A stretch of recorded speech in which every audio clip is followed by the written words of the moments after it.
My self doctor Prasoon हाड़ा। हम आयनिक solid unit को continue करते हुए आज पढ़ेंगे मेटालिक बॉन्ड या धात्विक बंध। धात्विक बंध किसे कहते हैं? धातुओं के मध्य पाए जाने वाला बंध जो धातु परमाणुओं को बांधे रखता है और धात्विक बंध कहलाता है। यह बंध न तो आयनिक बंध है और न ही सहसंयोजक बंध।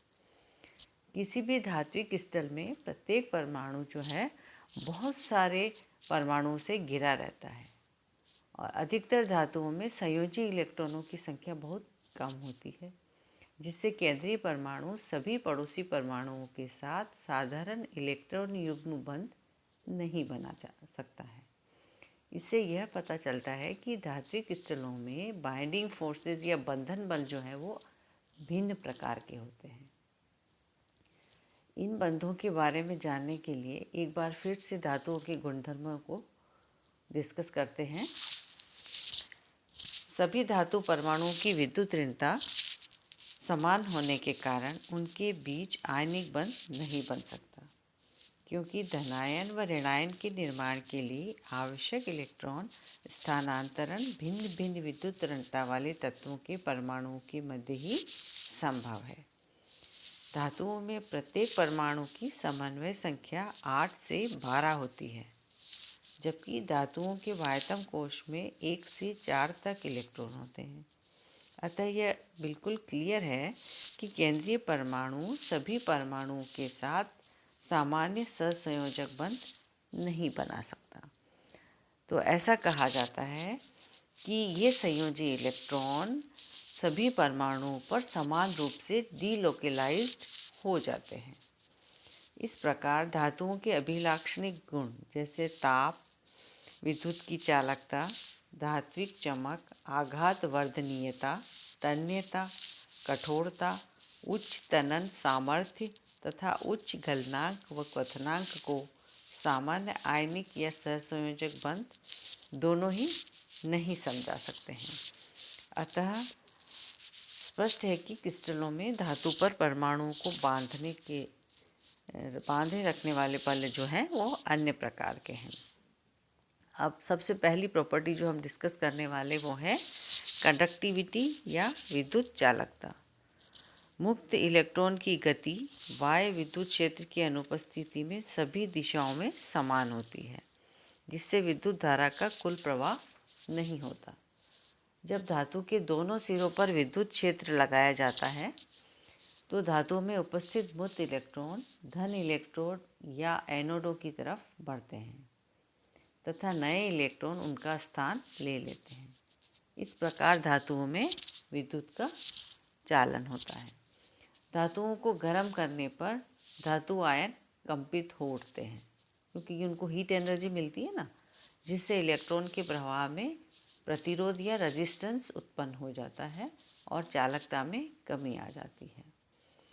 तो हमें ये धात्विक बंध इस प्रकार से होने चाहिए कि यदि हीट बढ़ाई जाए, ऊष्मीय एनर्जी को बढ़ाते हैं, तब उनके बंध में हिंड्रेंस होना चाहिए। ऊष्मीय चालकता। ऊष्मीय चालकता क्या होती है? जब धातु के एक सिरे को ऊष्मा देकर गर्म किया जाता है तो उस सिरे पर उपस्थित इलेक्ट्रॉन इस ऊष्मा को ग्रहण कर लेते हैं, जिससे इन इलेक्ट्रॉनों की गतिज ऊर्जा बढ़ जाती है और ये तेज़ी से गति करते हुए धातु के एक सिरे से दूसरे सिरे तक पहुंच जाते हैं। इस कारण दूसरा सिरा भी गर्म हो जाता है। अच्छा, यही कारण है कि धातुएं जो ऊष्मा की अच्छी चालक होती है। Due to the mobility of free electron, वो क्या करते हैं, हीट एनर्जी को एक सिरे से दूसरे सिरे तक ले जाते हैं। इनके उच्च मेल्टिंग पॉइंट और बॉइलिंग पॉइंट। उच्च मेल्टिंग पॉइंट और बॉइलिंग पॉइंट किस कारण से होते हैं? क्योंकि इनके मध्य जो बॉन्ड्स हैं वो बहुत ही स्ट्रॉन्ग होते हैं। तो ये स्ट्रॉन्ग बॉन्ड किस तरह से उत्पन्न होते हैं? क्योंकि प्रत्येक एटम जो है मेटल के अंदर बहुत सारे एटम्स के द्वारा आकर्षित किया जाता है और इनके पास वैलेंस इलेक्ट्रॉन भी बहुत कम होते हैं। तो ये क्या करते हैं, ये क्या करेंगे, दूसरे नेबरिंग एटम से बंध नहीं बना सकते हैं। कम संयोजी इलेक्ट्रॉनों के कारण। तब ये वैलेंस इलेक्ट्रॉन क्या करते हैं, क्या करना चाहिए इनको, ये सराउंडिंग एटम्स पे डीलोकेलाइज्ड हो जाने चाहिए। नेक्स्ट है आपका धात्विक चमक या मेटालिक लस्टर। धातु सतह पर पड़ने वाले प्रकाश को धातु सतह में उपस्थित स्वतंत्र इलेक्ट्रॉन क्या करते हैं, अवशोषित कर लेते हैं। इस अवशोषण के कारण इलेक्ट्रॉन उत्तेजित हो जाते हैं और वह कुछ समय बाद जब ये अपनी निम्न अवस्था में आते हैं तो पुनः ऊर्जा को मुक्त कर देते हैं, जिससे प्रकाश की किरण धातु सतह से परावर्तित होती प्रतीत होती है एवं धातु सतह चमकती हुई नजर आती है। सामान्यतः उत्सर्जित ऊर्जा का जो ये प्रकाश है ये दृश्य क्षेत्र का होता है।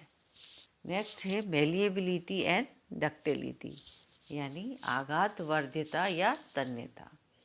धातु आघातवर्ध एवं तन्य होते हैं, यानी ये हथौड़े से पीटने पर पतली चद्दरों की तरह बन जाते हैं तथा खींचने पर पतले तारों की आकृति प्राप्त कर लेते हैं।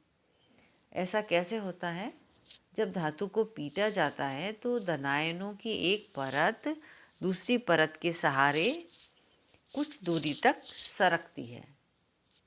इस प्रक्रम में मुक्त इलेक्ट्रॉन भी साथ साथ स्वयं को व्यवस्थित करते जाते हैं, जिससे धात्विक बंध नहीं टूटता तथा धातु की संरचना ज्यों की त्यों रहती है। नेक्स्ट है थियरीज। आपको धात्विक बंध को समझने के लिए कुछ सिद्धांत दिए गए हैं, थ्योरीज ऑफ मेटालिक बॉन्ड। यहाँ पे 3 थ्योरीज दी गई हैं, 3 सिद्धांत हैं धात्विक बंध के लिए।